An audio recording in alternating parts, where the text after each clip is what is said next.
Good afternoon. I have the privilege, indeed honor, to chair this session and to introduce our speakers. The organizers had just spoken to me and they gave me very strict instructions how to conduct the session, which reflects perhaps the German origins of Reform Judaism. I am supposed to be punctilious in every aspect.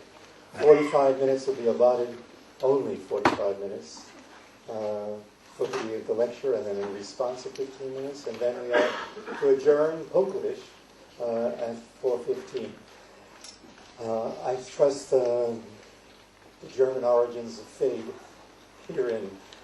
It's my honor, as I said, to introduce our speaker, Professor Sylvia Bark-Fischman, who hails my alma mater, Brandeis University, indeed the department at which I studied, in the late 60s, the Near East Department of Near East and Judaic Studies.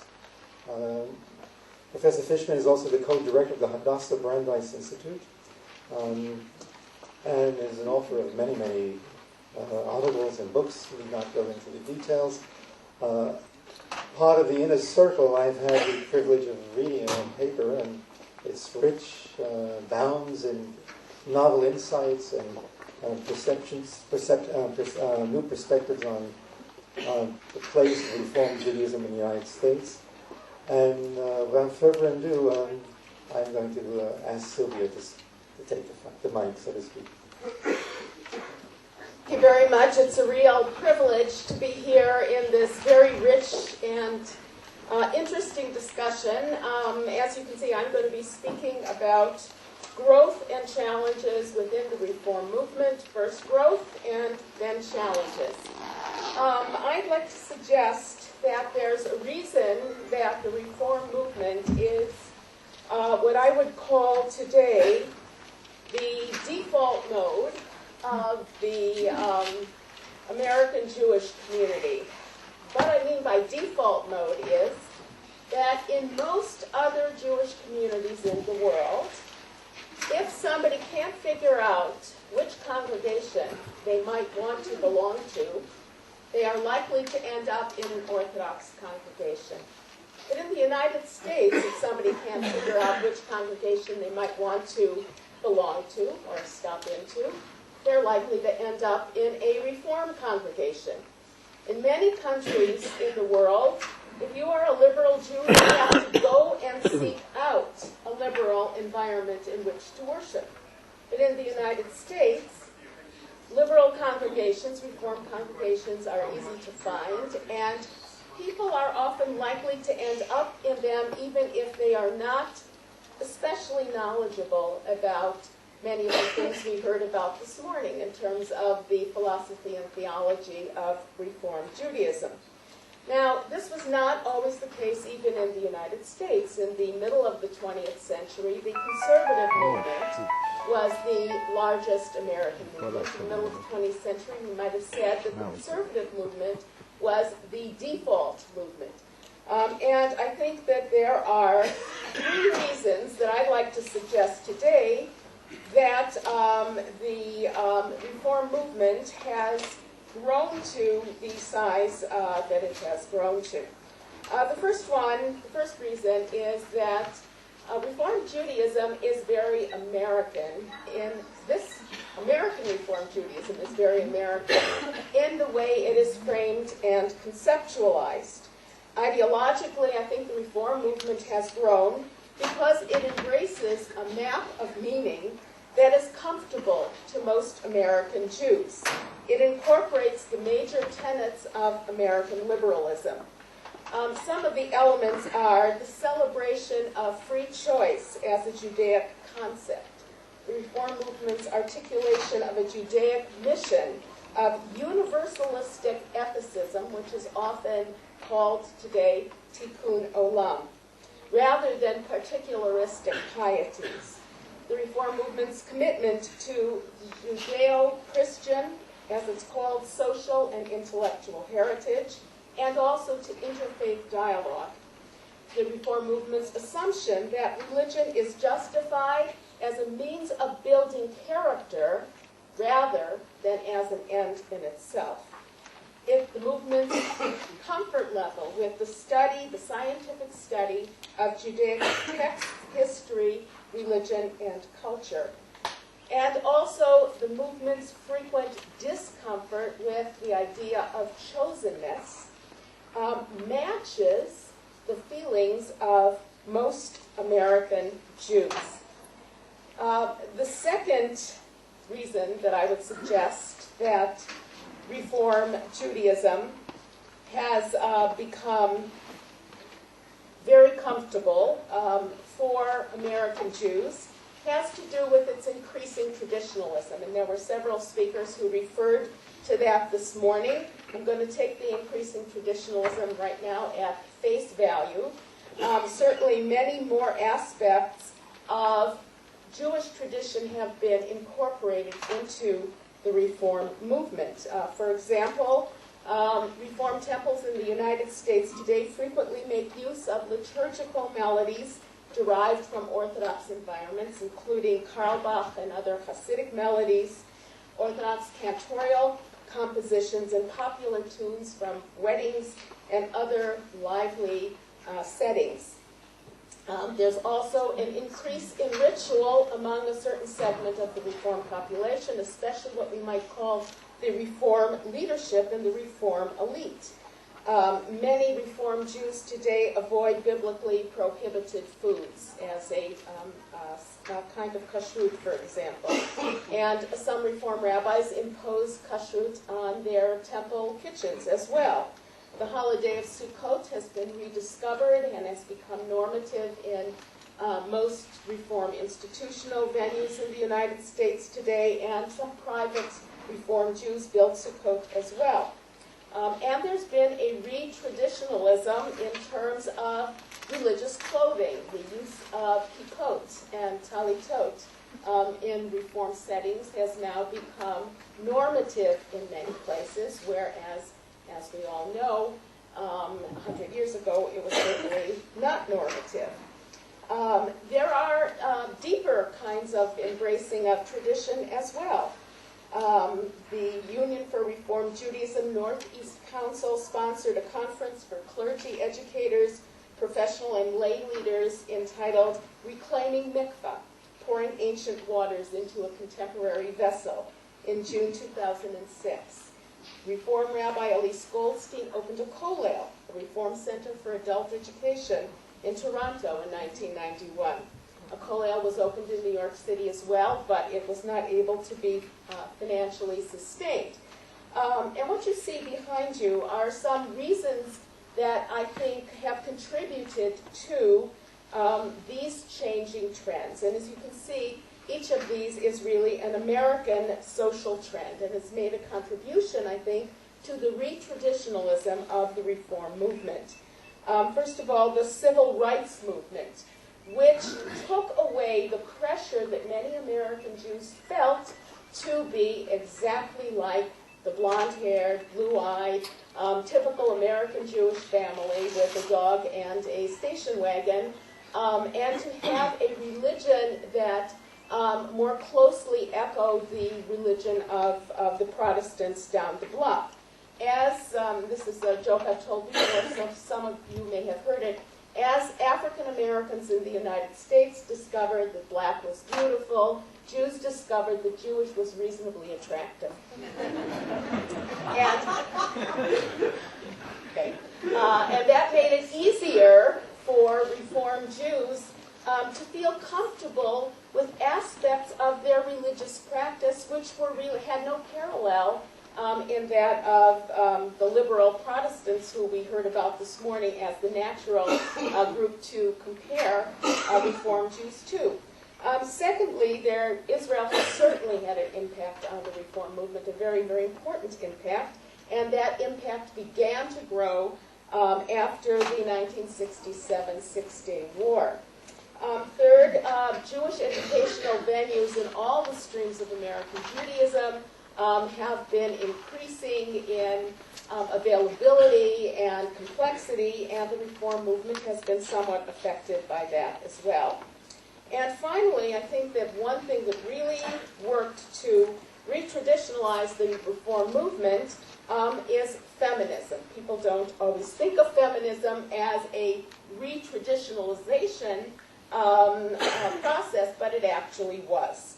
The way in which feminism worked to make Reform Judaism more traditional is that it was not just girls that gained access to their own Judaic heritage because of feminism. And that was done, by the way, because of the increase in bat mitzvah. Until you have bat mitzvah as a ubiquitous event in the lives of American Jews, you have much lower levels of Jewish education for girls. As much as we may make fun of the bat mitzvah gala extravaganza, it's that keeps many children in supplementary schools. When there was no bat mitzvah, many lower levels of girls received Jewish education. Now that bat mitzvah is ubiquitous, Jewish education for boys and girls is virtually equal. In fact, as I'll mention in a moment, the gender gap has reversed itself. But it wasn't just girls that received Jewish education en route to bat mitzvah. It was women, adult women as well. And the adult woman's bat mitzvah actually worked as a very important way in which Reform Judaism became retraditionalized. Women wanted to learn the things that they had never had the chance to learn. They wanted to learn how to read the Torah. They wanted to learn how to lead services. They wanted to learn about the texts that they had never had access to. They went to Israel. They found beautiful kippot. They found beautiful talitot. They brought them home. They wore them to services every week. There was a period in the United States when if you walked into a Reform temple from the back, you saw women, every single one, with a kippah and a talit, and a few of the men. And gradually, that religious garb was adapted by men also.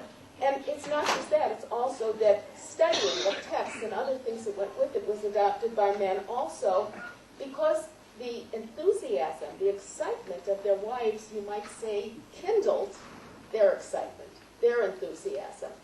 And so, even though people often think of feminism as a detraditionalizing movement, it actually retraditionalized the Reform movement in many ways. So just to summarize, the new traditionalism of the Reform movement has relegitimated the choice of traditional rituals and liturgical clothing. It incorporates the choice of more Hebrew traditional texts and lively prayer mode into services. And the reason I say the choice of for the liturgy is that Reform Sidurim have choices of different texts that you might want to use at different times, so you don't have to always use the same text. The Reform movement openly supports Israel. Israel visits, discusses the idea of Aliyah. There has been a tremendous amount of ferment among Reform leadership, writing philosophical papers and other kinds of works, struggling with concepts of peoplehood and particularism, and also exploring the potential usefulness of the concept of commandedness. And I'm purposely using this term, commandedness. I think there's a difference between commandedness or obligatedness, as klutzy as that sounds to say in English. That's different from the idea of commitment. You can be committed to something without feeling that you're commanded or obligated to do it. And I think the Jewish tradition has spoken of obligatedness, and that the thinking of the Reform movement often uses the less onerous term, we might say, of commitment rather than that of obligatedness. Lastly, and this is a reason that many people are familiar with, the Reform movement is very appealing because it's perceived as being the most inclusive of all the wings of American Judaism. Every type of household, almost every type of household that has Jewish connections, feels that it will be welcome within the Reform movement. And you notice that I'm speaking here of perceptions, because perceptions are what it's all about when it comes to whether or not people will choose to join or perhaps not join and just attend a congregation. I do want to point out, though, that the Reform movement has not been more successful than the other wings of Judaism in attracting one very important kind of American Jewish household, and that is singles. Singles comprise a very large proportion of the American Jewish population. For some reason, this is a topic that nobody ever wants to deal with, but I think it's really critical. When we're looking at American Jews, ages 25 to 34, we're looking at a population in which more than half of the men are not married, and more than a third of the women are not married. And in general, single American Jews do not join or regularly attend any kind of religious service or get involved and affiliated. So I would say that even though the Reform movement is perceived as the most inclusive, there's still one population that has not been affected by that. Now, the growth of the Reform movement, which makes the Reform movement today attract the greatest plurality of American Jews, has also created a number of challenges. One challenge, which I'm going to spend some time today showing you new figures for, is a decline of male participation. And it's a decline of male participation which begins with boyhood. In the pre-bar bat mitzvah years, in the United States, we now have slightly fewer boys than girls going to supplementary schools. This could be seen as the beginning of what emerges then as male alienation. It certainly means that they don't put as much emphasis on Jewish supplementary schools as they do on sports and other activities, which is where they tend to go instead of going to supplementary schools. I'm going to show you some figures which I think indicate that Reformed Jewish men have much less ethnic social capital than Reformed Jewish women do.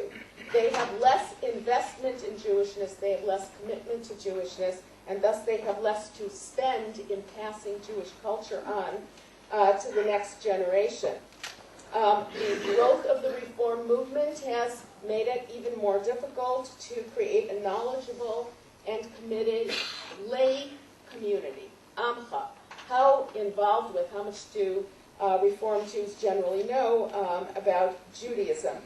The growth of the Reformed community, which includes a large input from intermarried families, has also meant that it becomes harder and harder for Reform leadership to prioritize the creation of Jewish families. And I'm going to give you some examples of that, where it's almost politically incorrect for Reform leaders, including Reform rabbis, to speak strongly about how important it is to create Jewish families.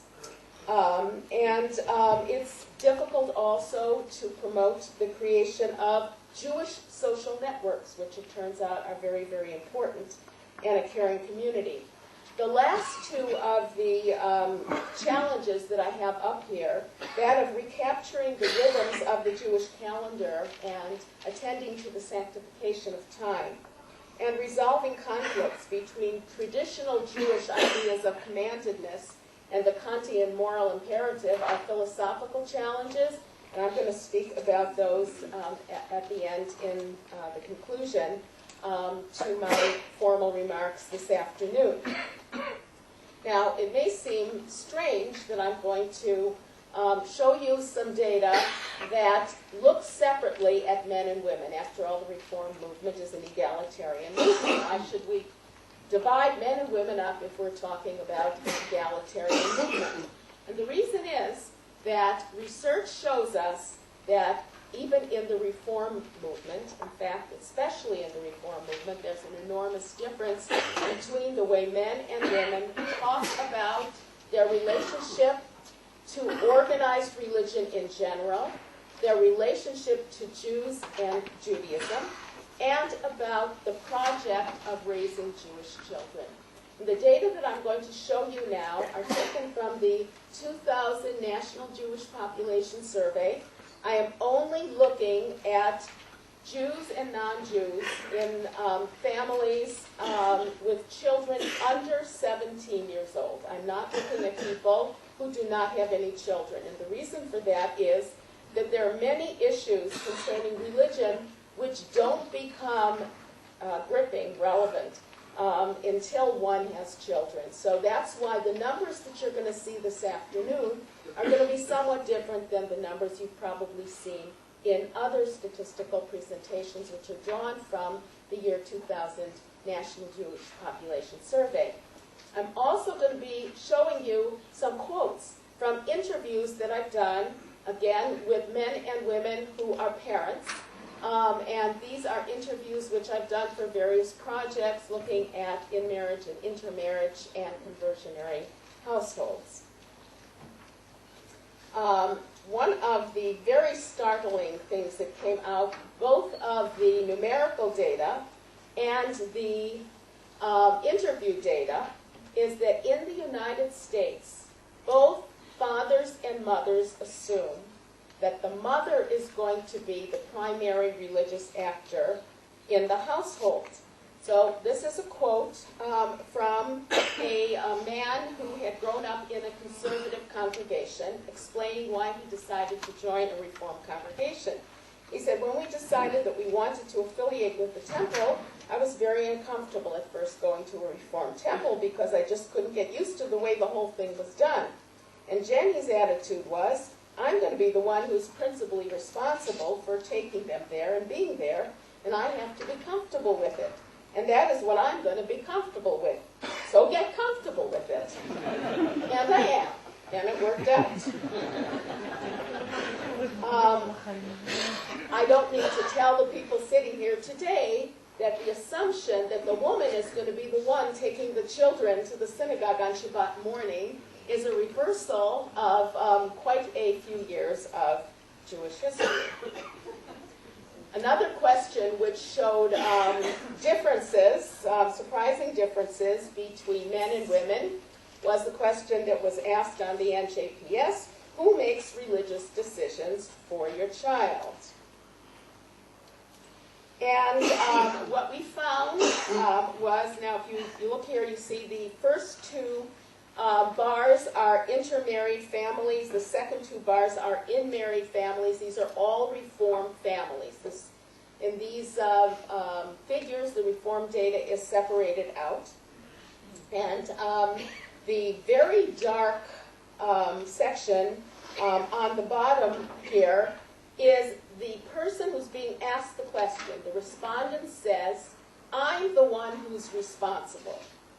The intermediate color blue above that is the respondent says, I and my spouse decide together.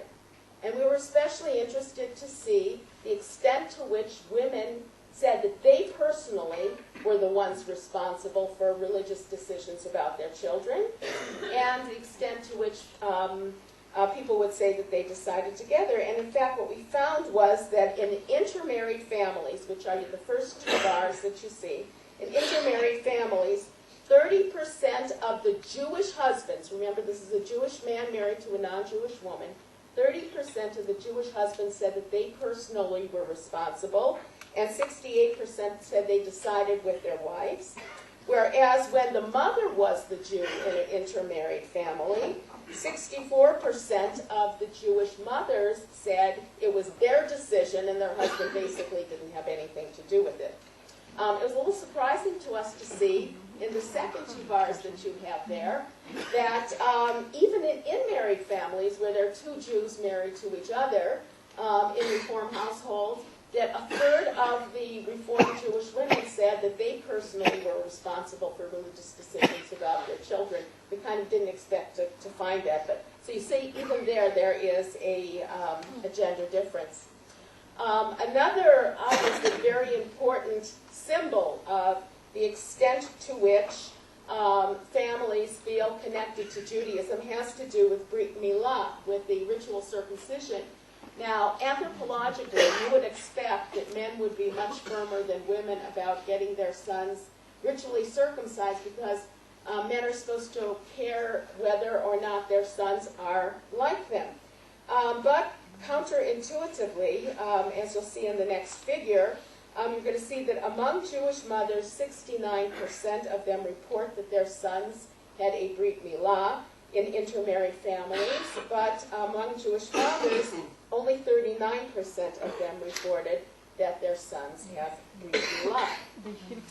And the first pie chart that you see is that of Reformed Jewish fathers in intermarried households, and the dark blue means no. No, they did not have a brit milah. So you see the large proportion of intermarried Jewish fathers who do not make sure that their children have a brit milah. And it was very interesting. I don't have some of the quotes for you, but it was very interesting to listen to the quotes where Jewish fathers who were married to non-Jewish women talked about how it happened that they did not obtain a brit milah for their sons. And mostly they just didn't want to get into a fight about it, whereas the Jewish women decided very, very early on that this was going to happen, and then they just made sure that it did happen. Related to the brit milah, you wouldn't think so, but it is related to Jewish education, and this is the way it is related. Very often, if the Jewish fathers didn't fight to have a brit milah for their sons, the non-Jewish mothers said, and this is in the interviews, when he wouldn't fight for brit milah, I knew that Judaism wasn't that important to him. And I know he thinks that this child is going to be going to Hebrew school and having a bar mitzvah, but we'll see. Because the idea of going to a supplementary school was not part of the mother's tradition, and she felt uncomfortable with it. And so it's not surprising to see that we have very similar figures when we look at the proportion of children of Reformed Jewish mothers who are intermarried and Reformed Jewish fathers who are intermarried. We find that 73% of the Reformed Jewish mothers make sure their children have a Jewish education, compared to 56% of Reformed Jewish fathers, which is what you see in this figure here. And this is actually closely related to the study that got me involved in looking at gender in liberal Jewish households in the first place. The Boston study, which was completed in 2005, showed that in intermarried households, 9 out of 10 Jewish mothers said that they were raising Jewish children compared to about half of the Jewish fathers. And that's what made me think that there were probably differences that we hadn't been looking at, and we should look at them both in terms of numbers and also the way people talk about the project of raising Jewish children. So we see that both in terms of life cycle and in terms of Jewish education, that especially in Reformed households, more so than in some other households, gender makes a difference. Now, in the United States, the most common ritual to be observed in homes with children is the lighting of Hanukkah candles. And when we look at this somewhat complicated bar chart, I'm going to ask you to look at the second bar here, and also the fifth bar. Those are the two Reformed ones. The Reformed fathers are the second bar. The Reformed mothers are the fifth bar. And when we look at those who light the candles on all nights or almost every night, what we find is that 55% of the Reformed Jewish fathers in intermarried households say that they light the Hanukkah candles, compared to 72% of Jewish mothers lighting the Hanukkah candles. We have similar kinds of discrepancies when we look at Passover Seder attendance.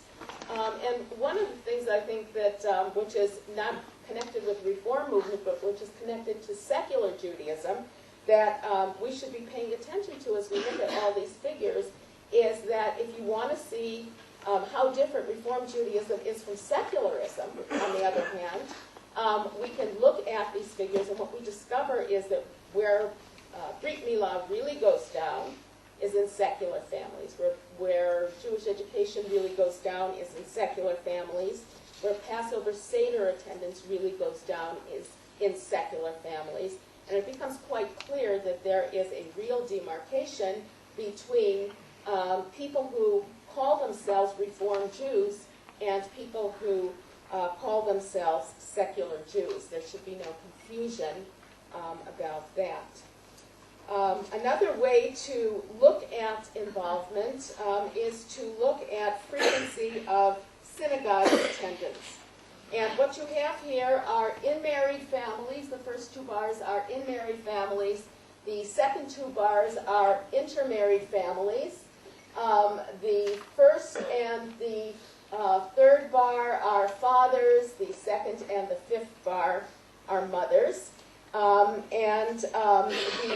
very dark figures at the bottom of each bar are people who never go to synagogue, or once or twice a year go to synagogue is the next one up. And the sort of medium-colored bar here is going to the synagogue at least a few times a year, and the top bar is going to synagogue at least once a week. So what we discover is that in married Reform Jewish fathers, 66% of them say that they go at least a few times a year. Within that 66%, we have 9% who go once a week. When we look at in-married Reform Jewish mothers who are married to another Jew, 63% of them go at least a few times a year, and 17% of them go at least once a week. So this is still a small minority, but you see that even within the small minority, Jewish mothers who are married to a Jewish man are twice as likely to go to synagogue every week as Jewish men are who are married to a Jewish woman. Where you see the figure really plummet for that frequency of attendance is when we look at Reformed Jewish fathers who are married to non-Jewish men, and there we have about 43% going to the synagogue at least a few times a year, whereas when we're talking about Reformed Jewish mothers, we're looking at 62%. Now, those are numbers. What does it sound like? What does it feel like for the men and women who are involved? Here is a quote by a Reconstructionist rabbi. I hope that you will forgive me for using a Reconstructionist rabbi. It was just a really good quote, and I thought that it probably would be okay for the Reform community as well. This is a rabbi who's looking down from the bima, and the way she sees it, as she looks out on a sea of mostly women, is women are more present in more ways than they used to. But I feel like in literal Judaism, in Orthodox Judaism, men don't have a choice. You have to show up, so you do. Once that you have to piece has disappeared in liberal Judaism, men were like, okay, we don't have to, and they disappeared. So I think that it's not so much that the synagogue has gotten feminine, it's that the men have retreated, she says. And here is a 20-year-old young man from a Reformed congregation who complains that Reformed congregations have a maternal vibe. He says, mostly women have taken over the power of the congregation. We have a female president, and a lot of the board is run by women. And it seems like when you go to services, there's less men every single time and more women. Sometimes it's a little too lovey-dovey, hugging everybody. Men don't care. There are a handful of men who make a concerted effort and do a great job. Bethel is trying to integrate women. But at the same time that they are doing that, women are kind of overpowering. And then later in the interview, he makes the observation, I only had 3 male teachers in 13 years of Hebrew school. Now, what's interesting about this, of course, is that a lot of this warmth was thought of as a way to make people feel more connected and more attracted to liberal Jewish settings.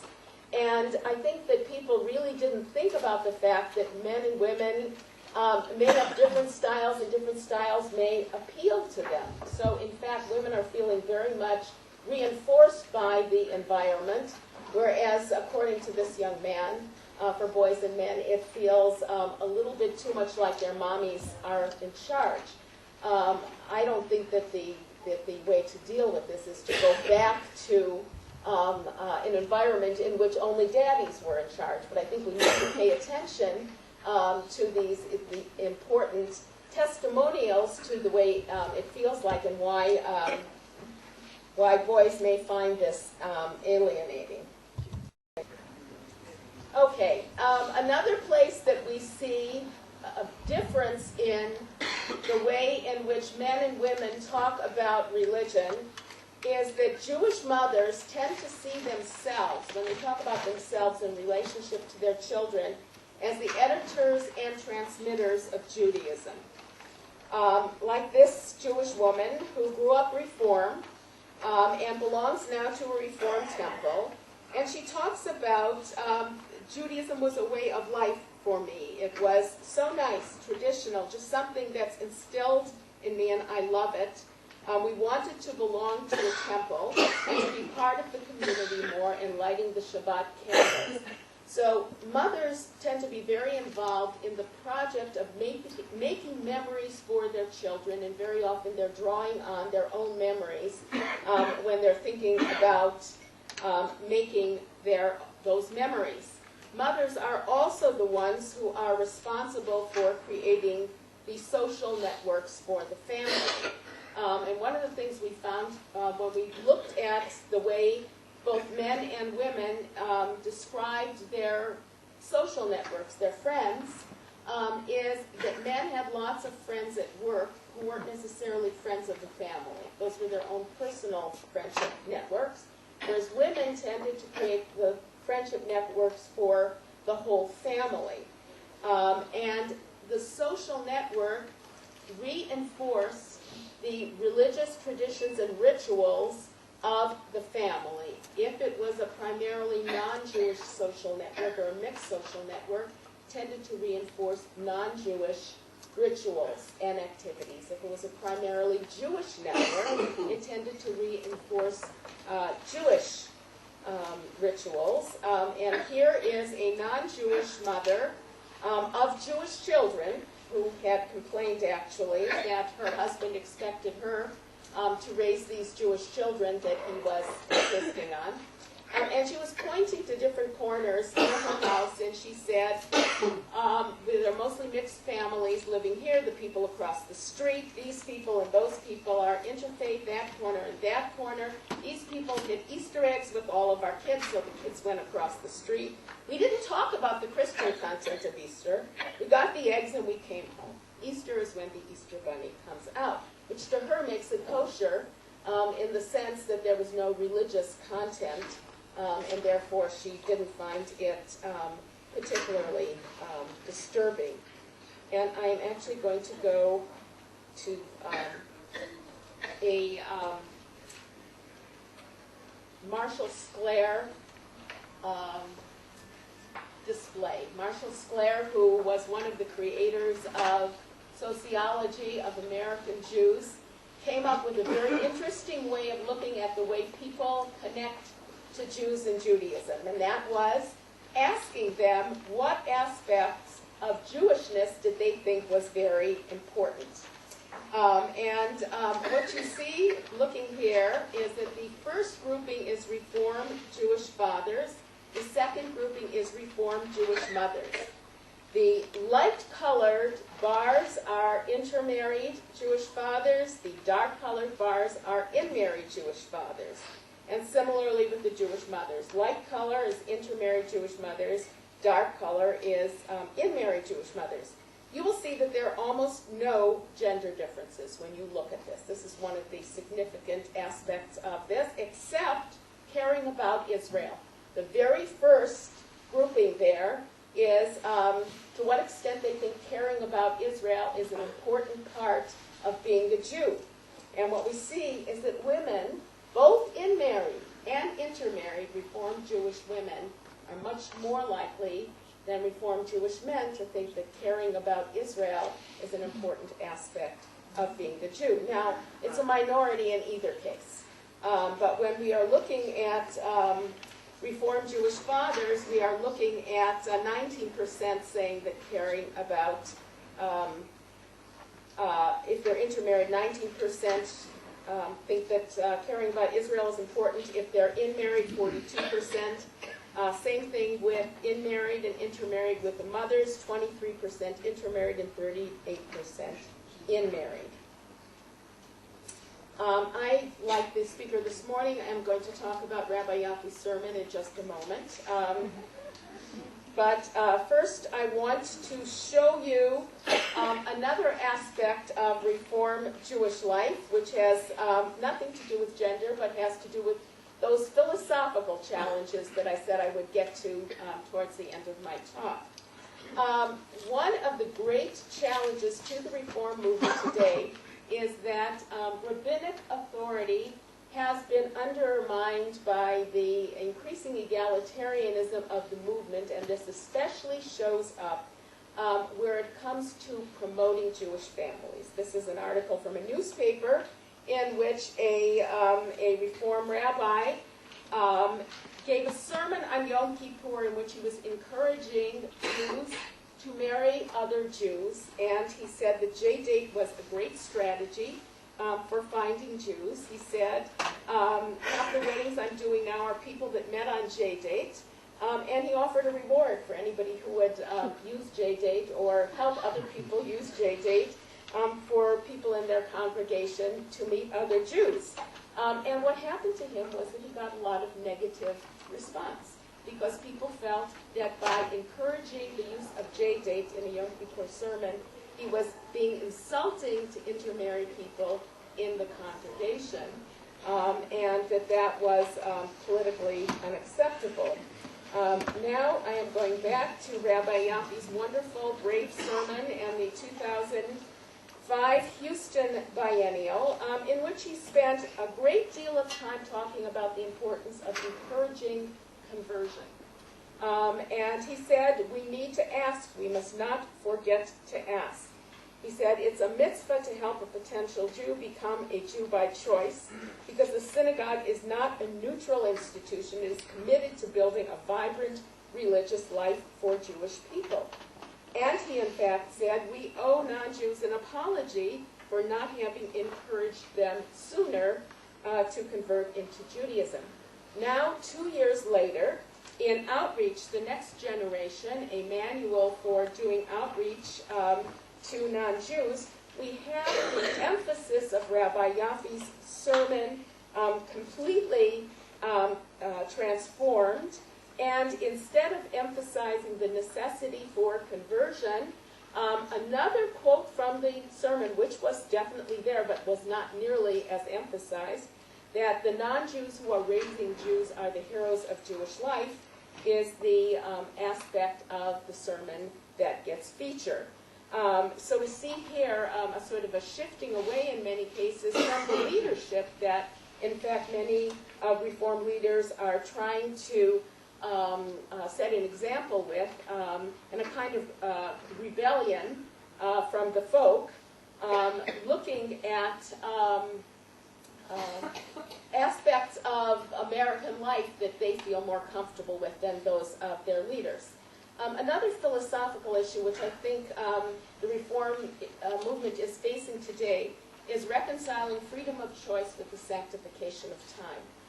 I had mentioned to Jan Katsu, who's a Reformed Jewish educator, how powerful the experience of saying Kaddish was to me personally and is to many people, and that the inconvenience of it is part of what makes it so powerful. And Jan said to me, well, we've lost that in the Reform movement. And I said, how so?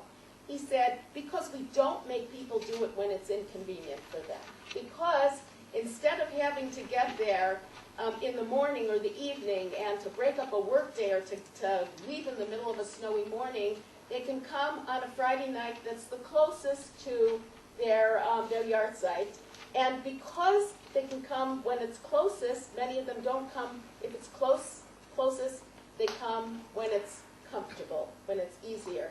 So he felt that by losing the very inconvenience which makes time holy in certain ways, that the movement had lost something. And it's interesting, it really points out the paradox that it's very hard to balance having complete freedom of choice with having a sense of holiness in time as well as in other ways. Another challenge which I think that the reform movement faces today, and is probably the key challenge, the underlying challenge in certain ways, is the sense of commandedness. And obviously this last thing that I talked about is connected to that.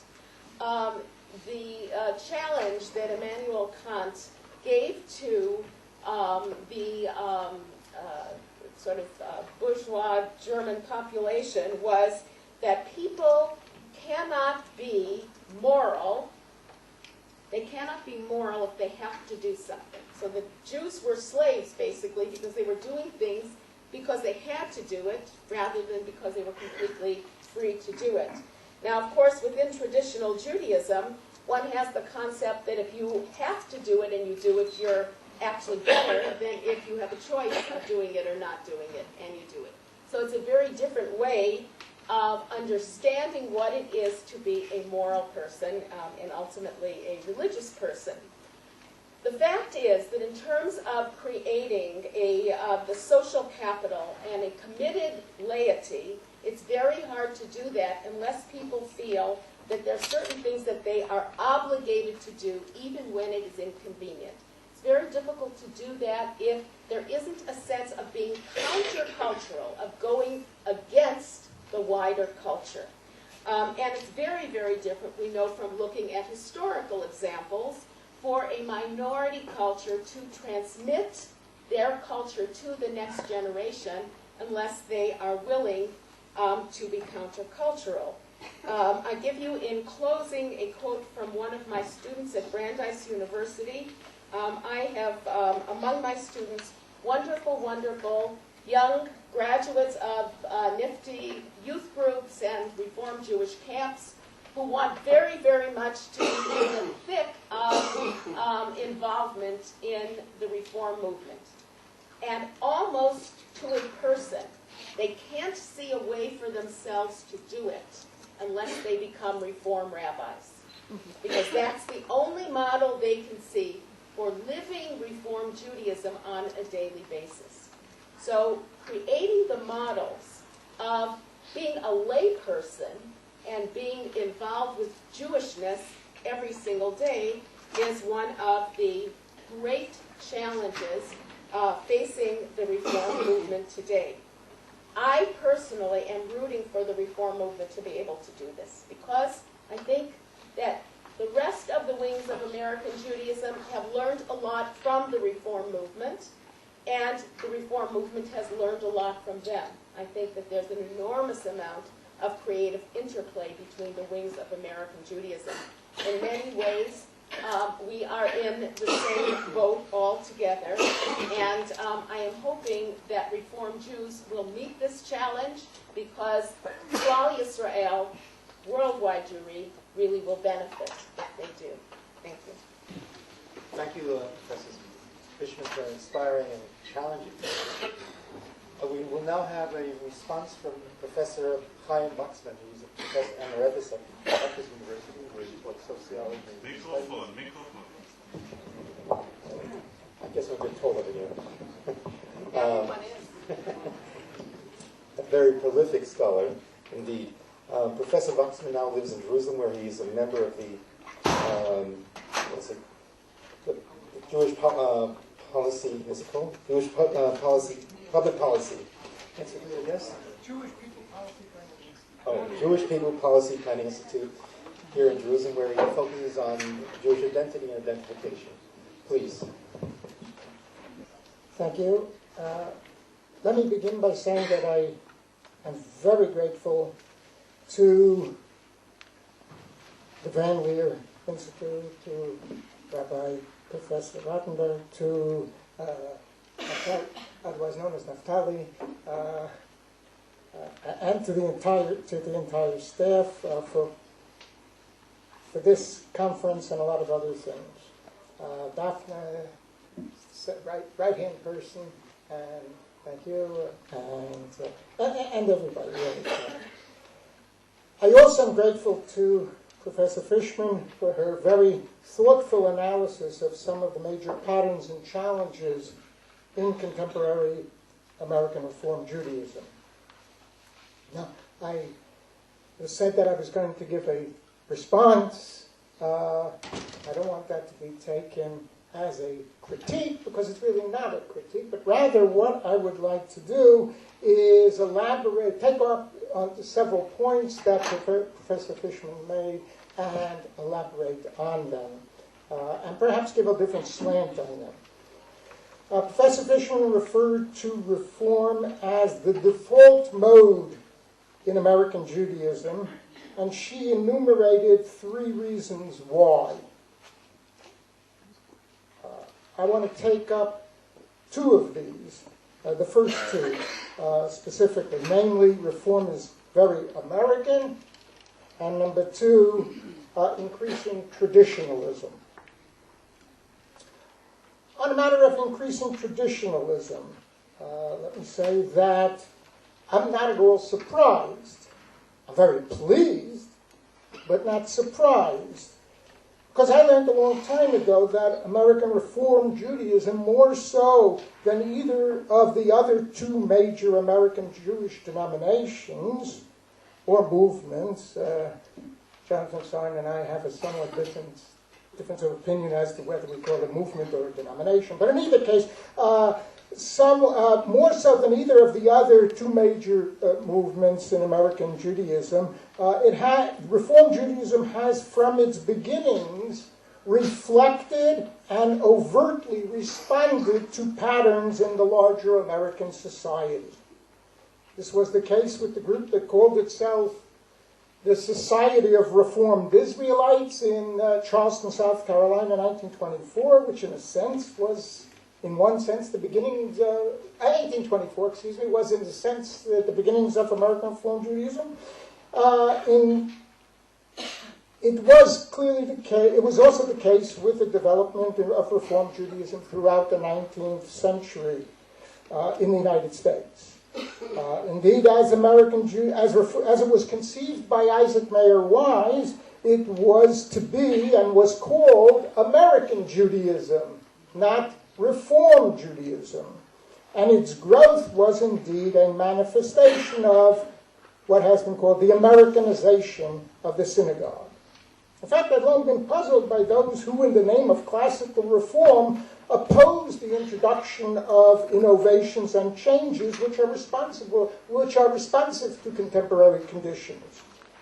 This is a footnote, a history. I'll tell you, I have correspondence, and I had lengthy personal discussions and debates with Elmer Berger, who was the head of the anti-Zionist American Council for Judaism, and he was a product of Cincinnati at the time when classical Judaism reigned. He and his fellows saw the movement's acceptance of Israel's statehood on the eve of its creation as heretical, a flat-out rejection of classical reform's staunch antipathy to Zionism. After all, the reform was hostile to Zionism, the notion of Jewish peoplehood. It had voiced its opposition to the Balfour Declaration. I told him that he was being ultra-Orthodox, and he was neglecting the fact that the movement is a reform movement, which means change. I said, hey, get with it.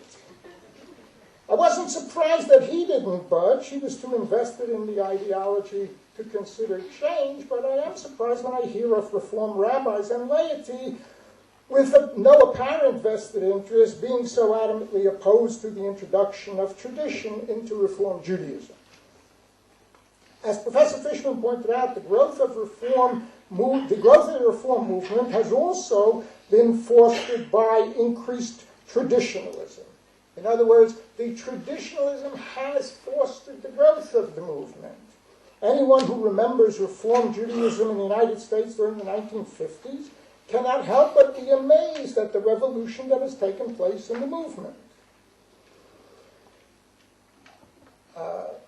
You mentioned the last point, I'll come back to this, you mentioned the sanctification of time. Well, if you go to the website of the Union of Reform Judaism, the first thing that will hit you is, in fact, the reintroduction of the Sabbath. Okay? That's part of sanctification of time. Okay?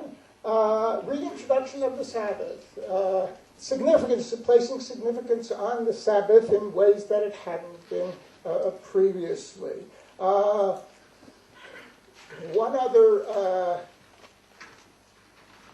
item, introduction of tradition. I'm not sure how widespread it is, but I read something in the JTA which said that at last week's conference of the Union of Reform Judaism, there was a call for an all, again responsive to talking about the feminization of the synagogue, there was a call for an all-male prayer group because it's sort of a men's club, and that's the way to get the men back into the synagogue. Now, there's some debate over it. As I say, I don't know how widespread it is, but it's something you go to the JTA website. I think you'll find a lengthy article on that there.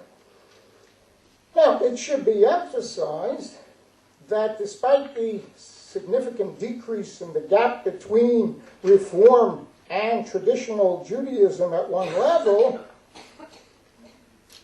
a significant ideological gap persists. The difference remains that which Charles Liebman analyzed as a distinction between ritual and symbol.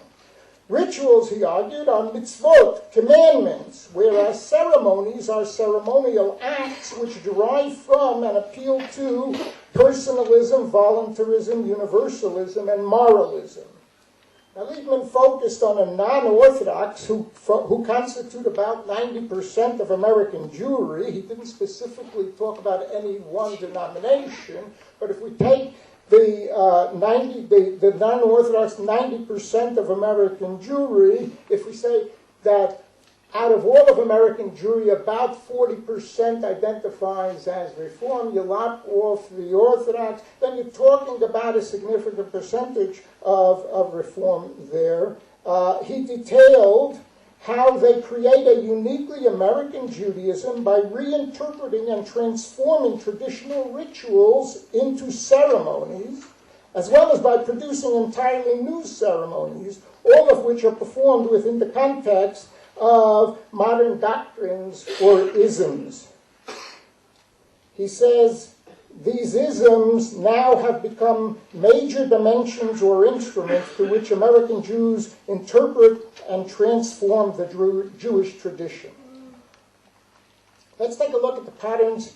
As I said, since Reform Judaism reflects patterns, reflects Americanism, let's take a look at patterns in the larger society. Since the middle of the 80s, there's been a sharp increase in traditionalism in American society. You have two kinds of phenomena that have taken place. If you divide American society into traditionalists and modernists, if you will, among traditionalists, you've had a resurgence of what Marty Appleby and Emmanuel Sivan call strong religion, or fundamentalism, if you will, ultra-orthodoxy, if you will.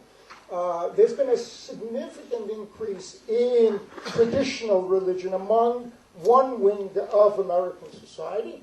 In the other wing, among modernists, there has been an increase in spirituality, a significant increase in spirituality, which was detected in the 90s already by, interestingly, first detected, if I'm not mistaken, by people in the publishing industry, who saw that all of a sudden there was a great interest in things spiritual, and the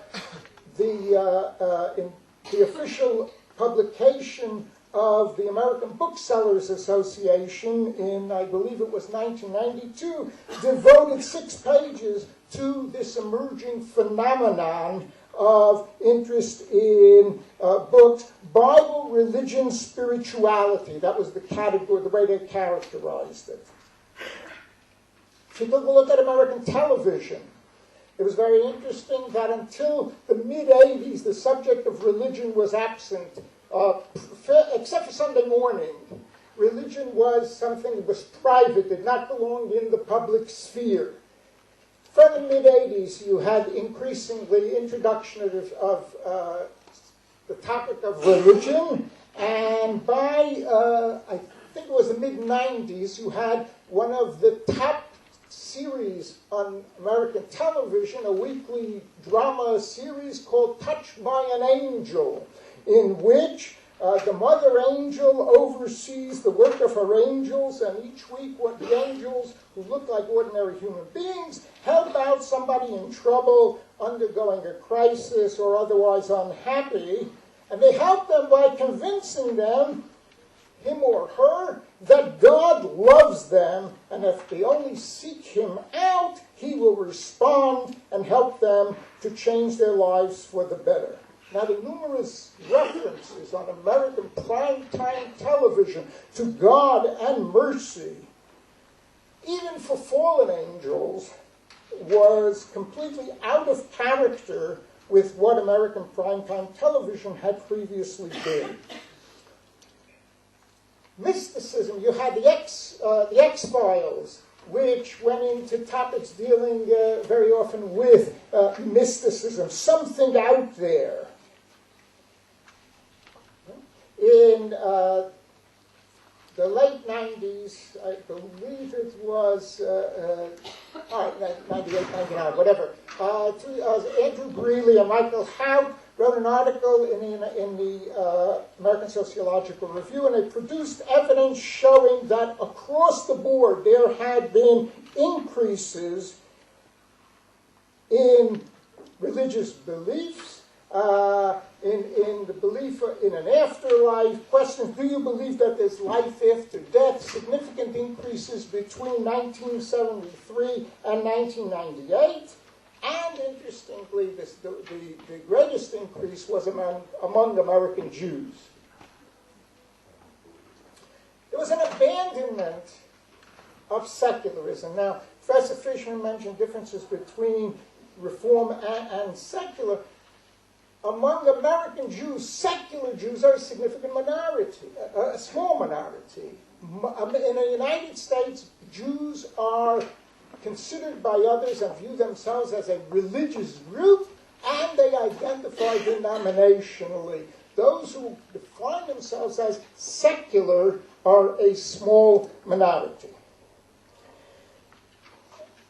The rise in spirituality and traditionalism did not, however, mean a return to religiosity in the sense of normative institutionalized religion.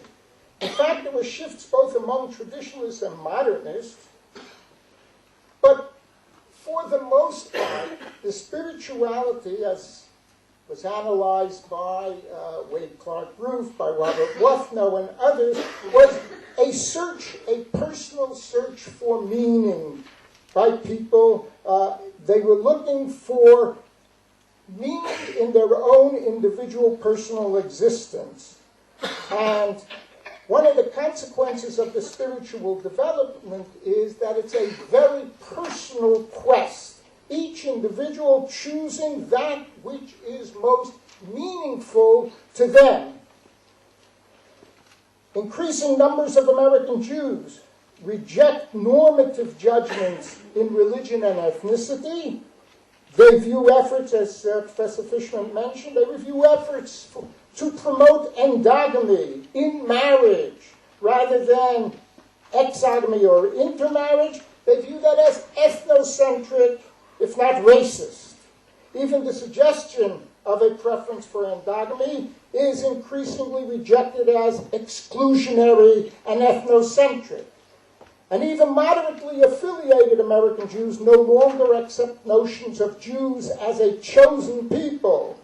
And there are no longer, and they believe that there are no longer any standards by which one can determine who is a, quote, good Jew.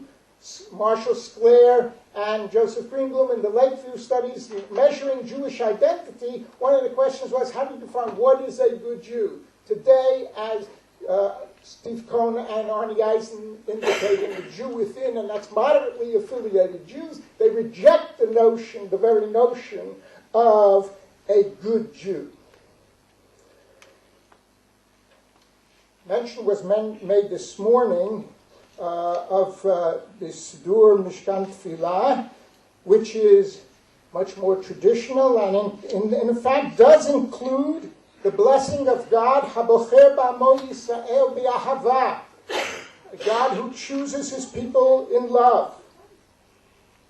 However, at the same time that you have that in the Sidur, as we saw in the data provided by Ephraim Taboria and Uzi Reb-Hun, those who attend the services represent only a small fraction of American Jews, and the overwhelming of American Reform Jews, and the overwhelming majority are not even exposed to this or other notions. While American Jews have increasingly abandoned the notion of the chosen people, they are increasingly choosing Jews. As Professor Fishman indicated, most Reform Jews assume that their Judaism is not going to impose many obligations on them. She quoted in a paper that she prepared for you, she quoted a not atypical devoted Reform layman as saying, quote, "The word obligated is repulsive to me. Obligation has no place in Reform Judaism." Although the leaders do not flinch from the notion of mitzvah, much of the laity, and even some among the rabbis, view their Judaism, as many Americans view their religion, as designed to contribute to their feeling good, their sense of personal meaning. Likewise, as I said, with respect to the good Jew, what it means to be a good Jew. Okay? Now, Anthony Smith argues, probably one of the foremost theoreticians regarding in ethnicity, Anthony Smith argues that historic culture communities have a myth of ethnic election, which entails covenant with the deity or mission on behalf of the deity. And in the title of his book, he says, ethnic groups are chosen peoples. It thus seems clear that increasing numbers of American Jews are not part of the larger historic cultural community of Jews. Now, I should emphasize that my focus is on the declining sense among American Jews as being part of a broader Jewish people. As a specifically American group, they definitely do have characteristics which may justify classifying them as an ethnic group. They are an American ethnic group. For example, Paul Burstein amassed data indicating that Jews are much more economically and educationally successful than other ethnic, racial, or religious groups in the United States. He looks at a number of attempts to explain it, but he doesn't find any of them satisfactory. Whatever the explanation, the reality of the phenomenon may provide some justification for labeling America's Jews as an American ethnic group, but increasing numbers of them are at home in America, and it is the only one that calls to them.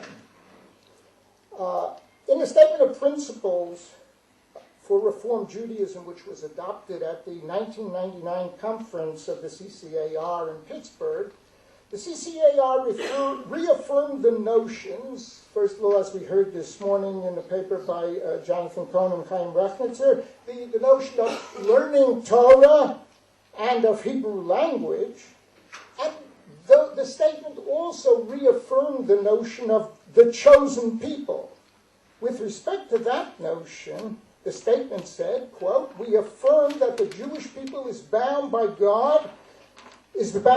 God by an eternal covenant as reflected in our varied understandings of creation, revelation, and redemption. We are Israel, a people aspiring to holiness, singled out through our ancient covenant and our unique history among the nations to be witnesses to God's presence. We are linked by that covenant and that history to all Jews in every age and place." Now, this is surely a statement which reinforces the essential peoplehood of Jews. The question which faces the movement is the degree to which it will be able to transmit this conviction to its members. This requires a measure of ideological leadership. As Yehuda Amir asserted this morning, to go with the stream is not leadership. It is real leadership from which many American, especially non-Orthodox rabbis, both Reform and Conservative, have shied away. Several years ago, Jack Wertheimer called upon the leaders of American Conservative Judaism to, quote, gird themselves to combat the present solipsistic moment in American Judaism, educating their congregants to think beyond their immediate personal needs, their inchoate yearnings for spirituality, and their consumerist notion of religious life. They would need to insist on synagogue rituals focused on communal rather than privatized concerns. And they would need to reorient the synagogue itself as an institution focused on the transcendent needs of the Jewish people. Above all, they would need to take their own roles seriously, accepting the burden and the challenge of their calling as individuals who speak with authority, not only for themselves, but the Jewish tradition, the Jewish people, and God. The current president of Hebrew Union College and the current president of the Union of Reform Judaism have been moving Reform Judaism toward tradition, the Jewish people, and God.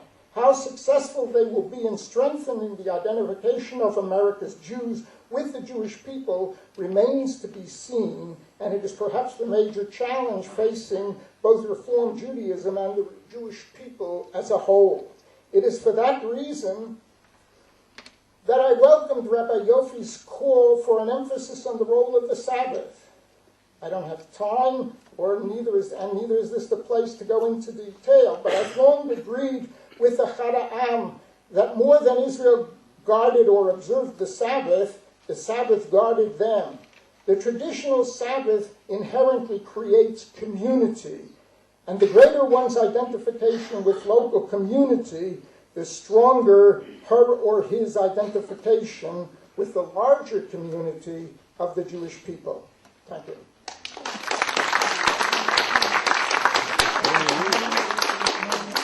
Thank you, Professor Vatson, for passionate and very thoughtful reflections and response. The discussion of the weakening or attenuation obligation reminds me of a comment by Mort Saul, an American comic, who once said that the retreat from the concept of obligation would ultimately lead to renaming or recasting the Ten Commandments to the 10 Suggestions. And I think I would like to welcome the audience for a debate, so to speak. Certainly there's a debate being set up by Professor Waxman's comments. Michael Meyer, please.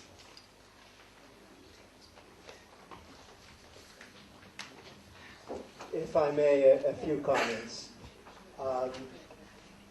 First, with regard to what Professor Waxman said, it's really not as if the Reform movement has just rediscovered the Sabbath. It has been there all along. Even more so would I say that with regard to the chosenness of Israel. The Reform movement, unlike the Reconstructionist movement, never gave up the idea of the chosenness of Israel.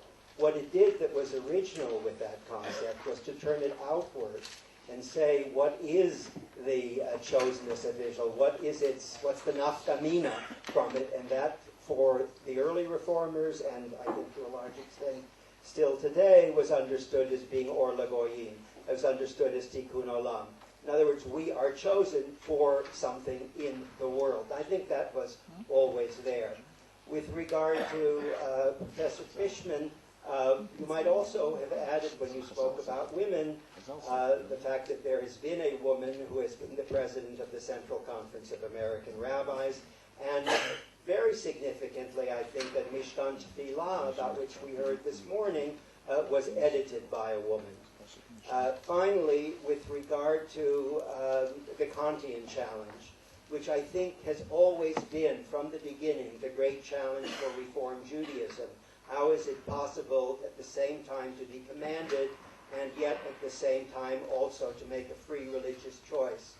And it's interesting to note a change in the language between the San Francisco platform and the 1999 Pittsburgh platform in that respect. The San Francisco platform speaks simply of claims. The Pittsburgh platform of 1999, for the first time, uses the word mitzvot in a platform, which had never occurred before, even though it does not use the word halacha, which has never occurred in any Reform platform, and translates mitzvot as sacred obligations, leaving open the question of the source of those obligations, and therefore providing for a wide range of theological understanding of the word mitzvah.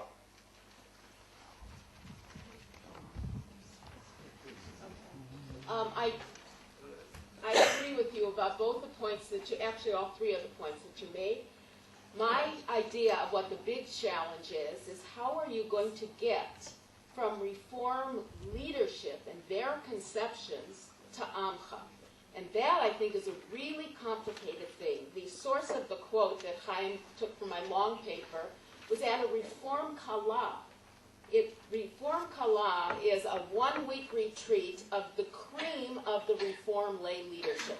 These people choose to spend their vacations studying Jewish stuff from morning till night. They were wonderful people. But all the same, one of them made the statement that word obligatedness is just repulsive to me. And this came in the context of talking about Rambam's idea that everybody is obligated to study and that everyone is obligated to give tzedakah. Okay? And he couldn't stand that that word was used. But he wasn't somebody from off the street. He was somebody who was really deeply involved. I would say the same thing is true of chosenness. The idea that for many Reform Jews, they get, to use an American expression, freaked out or creeped out when they see that expression chosen. Of course, it's all over the Bible. It's really a problem. And they can't stand it because they don't like the idea. It seems racist to them that Jews are different than other people. I mean, they take this egalitarianism very seriously. So I think that in the thrust of my remarks was not so much aimed at contemporary Reform theology, which I think is really struggling with this, as how do you get that message out to the people when they're getting upset if a rabbi even talks about using J-date? Sir, let's give your name. Adam Fritzberg. Thank you for both the talk and the response. I wanted to relate to Professor Fishman's comments.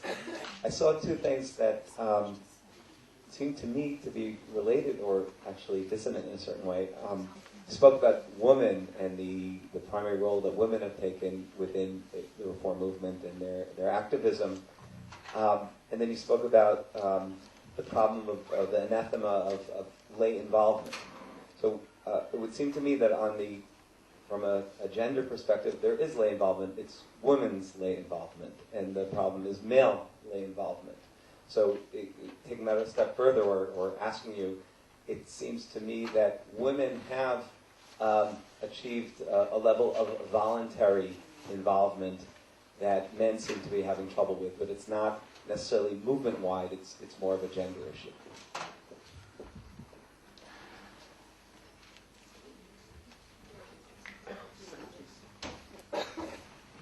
Sergio della Pergola. I'd like to ask you, Sylvia, to add a couple of comments relating to certain broader trends in American sociology. One was the extremely interesting role of gender in your presentation. And the question is whether this reflects broader trends in American religion, or you find that this is really movement specific. The second question relates to the dialectics between individuation and the collective. There is this trend in the literature showing greater individualism and a certain breaking down of frameworks, collective frameworks, and group interaction. But of course, reform is a movement, at least it proposes ways of interaction which are at least congregation related. So the question is, what is this doing to the whole pattern of Reform Jewish? I'd like to ask you, Sylvia, how much is God actually part of ritual? Like we would say, I believe with perfect faith. Is that ever done cohesively now because of the changes and trends of reform? And secondly, how many reform males go on to a second and third generation? One more question, just here.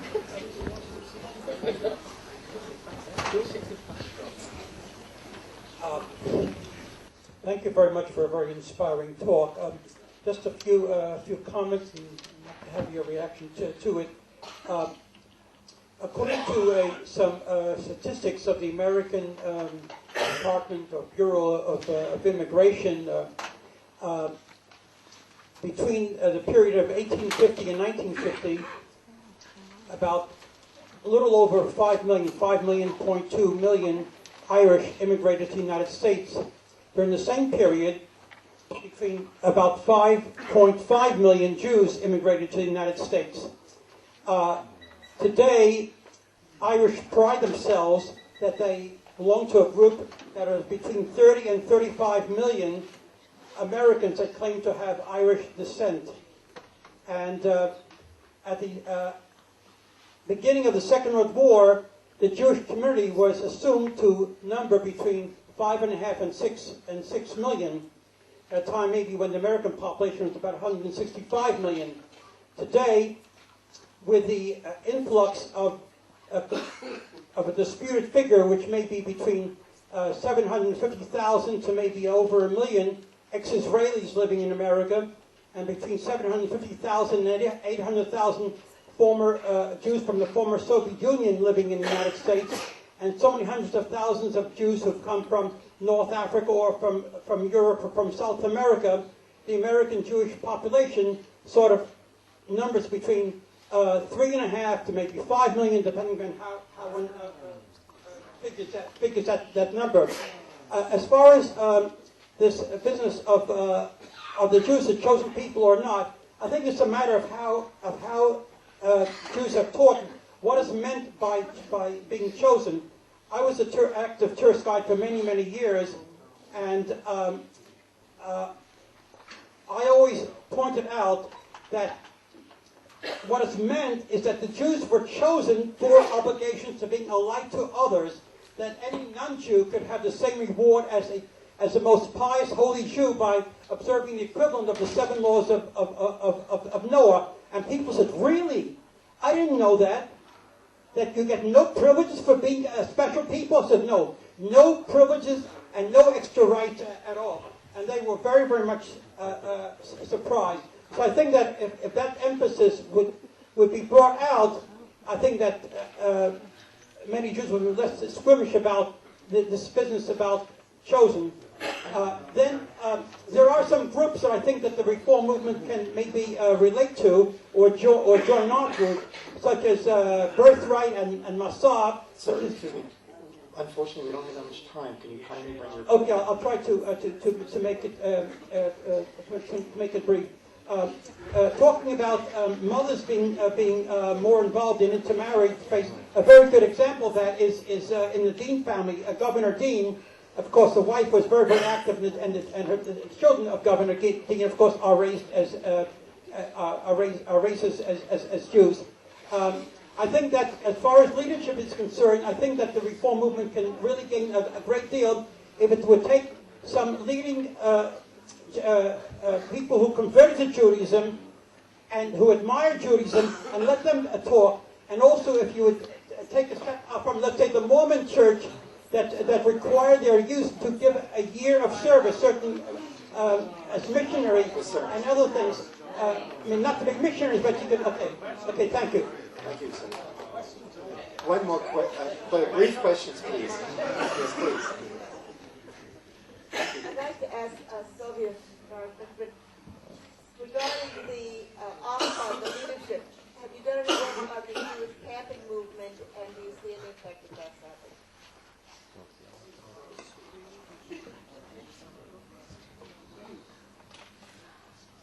Okay, I only have a couple of comments. I didn't mean to suggest that, of course, that there was the introduction, that the Sabbath was a new thing, but it's certainly, I think, given more emphasis and a different emphasis than it has been in the past. To find it, I was kind of surprised, pleasantly, in fact, to find it so highlighted on the website of the Union of Reform Judaism. So that's, and I agree, there's a significant gap between what the leadership is trying to accomplish and what is in fact going on among the laity. That's the challenge. As far as Sergio, your question about patterns in larger society, religious patterns, if I'm not mistaken from everything that I've seen, that the patterns in Reformed, the gender patterns in Reformed Judaism, similar to the gender patterns in American society in general, in that, at least on 2 points, if I'm not mistaken, I'll let you say more. But, for example, who makes the decisions about the religious training, the religious education of the children? It is usually the woman who makes the decisions. And in terms of church attendance, is much higher among women than it is among men. I will give the last word to Sylvia. Okay. She deserves it. That's as it should be. So,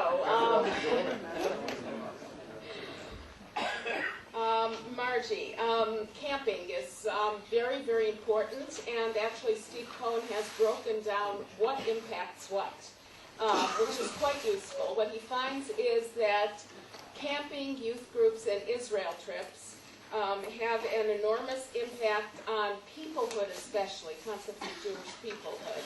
And they do have some impact on other aspects of Jewish activity and identification also, but not as much as they do on peoplehood.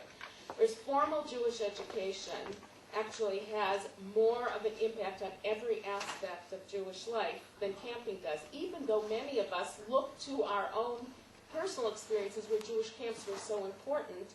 If you look at the big picture, formal Jewish education, especially during the teen years, is probably that plus social networks during the teen years are the 2 most important predictors of how people are going to turn out when they grow up.